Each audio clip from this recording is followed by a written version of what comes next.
A palavra palhaço deriva do italiano paglia, que significa palha, material usado para encher colchões.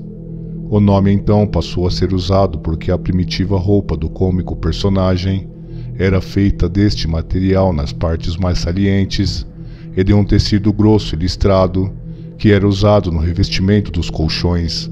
A palha também servia para protegê-los nas quedas durante suas estripulias. Já a palavra clown é de origem inglesa e nasceu no século XVI e etimologicamente vem de cloud, que em inglês significa camponês. Portanto, o termo clown, que traduzido do inglês fica palhaço, é utilizado até hoje por influência do britânico Philip Astley, considerado o pai do circo moderno. O palhaço é uma figura lírica, inocente, ingênuo, angelical e frágil. A origem. Há relatos de figuras semelhantes aos palhaços contemporâneos que datam de 2500 a.C. e que provinham do Egito Antigo.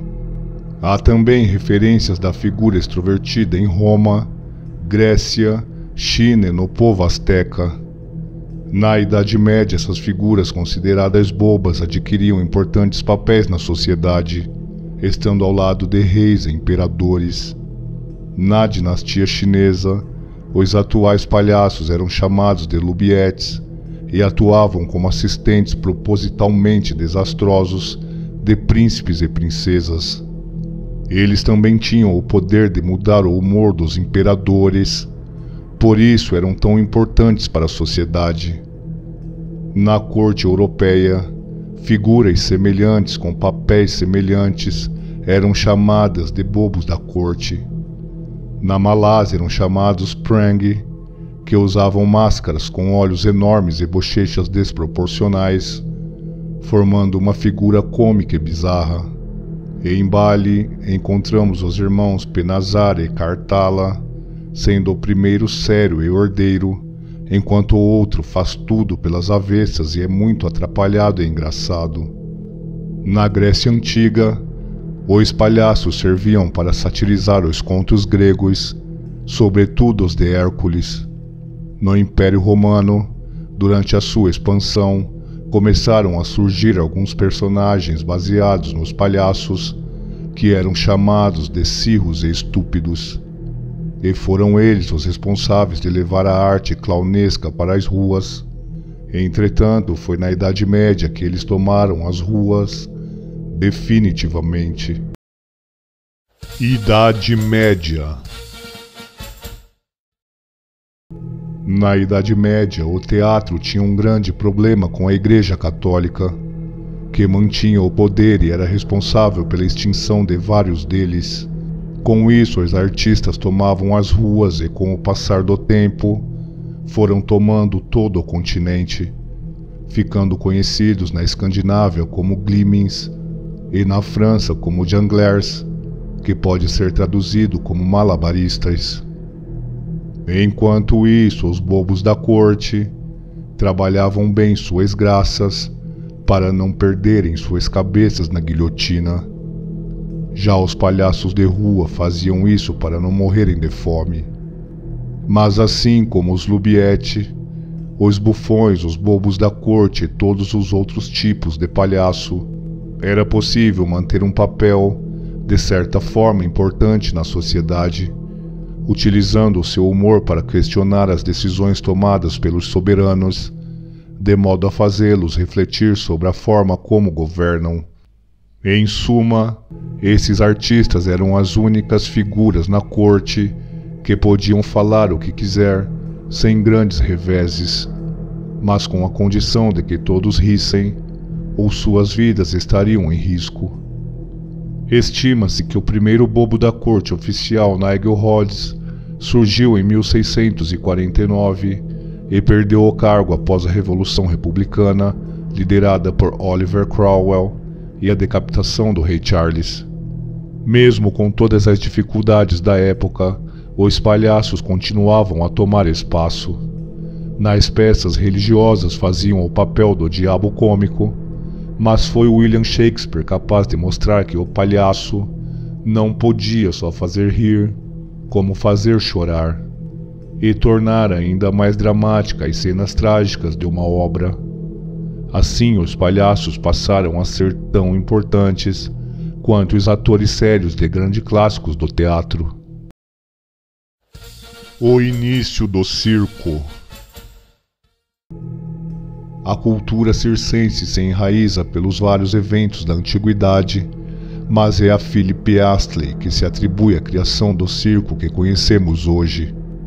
Ele era suboficial da cavalaria das Forças Armadas inglesas e, observando as apresentações de rua, teve a ideia de criar um local fixo para tal fim. O formato circular ajudava os acrobatas a praticar suas acrobacias mais facilmente, enquanto o cavalo corria em círculos. Astley construiu uma estrutura de 13 metros de circunferência em um local fechado. Então os espetáculos passaram a ser apresentados dentro deste local denominado circo, e ingressos podiam ser cobrados. Com o circo, os cavaleiros aposentados podiam continuar trabalhando como acrobatas em cavalos.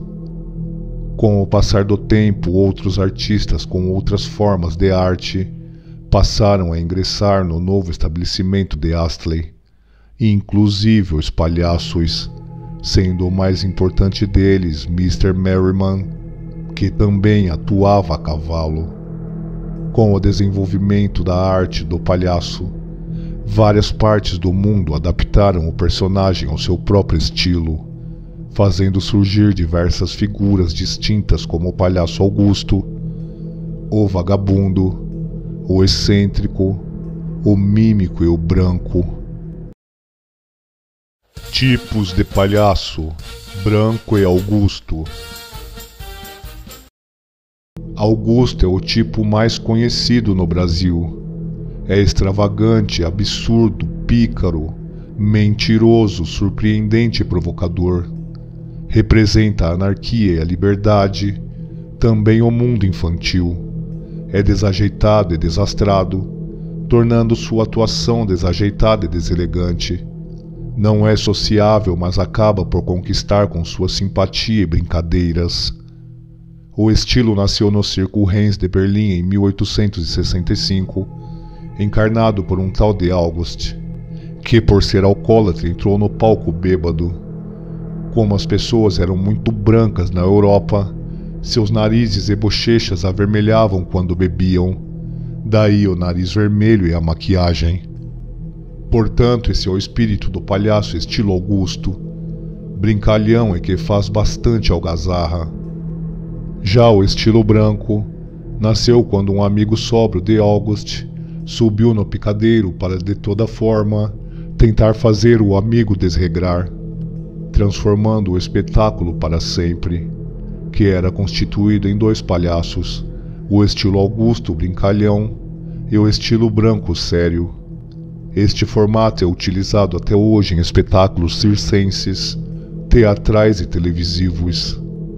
O branco, conhecido no Brasil como ator escada, também é conhecido ao redor do mundo como cara branca, Pierrot, enfarinhado ou esperto. Outra característica marcante, principalmente no estilo Augusto, é a hipérbole, onde tudo é grande: roupas, nariz e sapatos. Hoje, Augusto e branco são as formas de apresentação mais comuns, onde um é ordenado e apolíneo e o outro desajustado.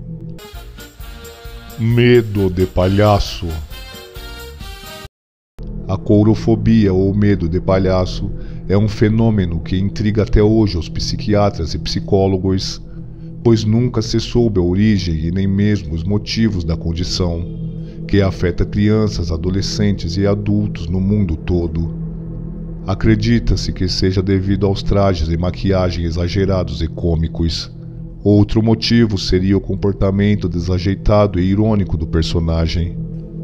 Enfim, da comédia ao terror, o palhaço paradoxalmente preenche esses espaços de forma singular e fantástica, tornando os filmes de terror tão fascinantes quanto as obras de comédia.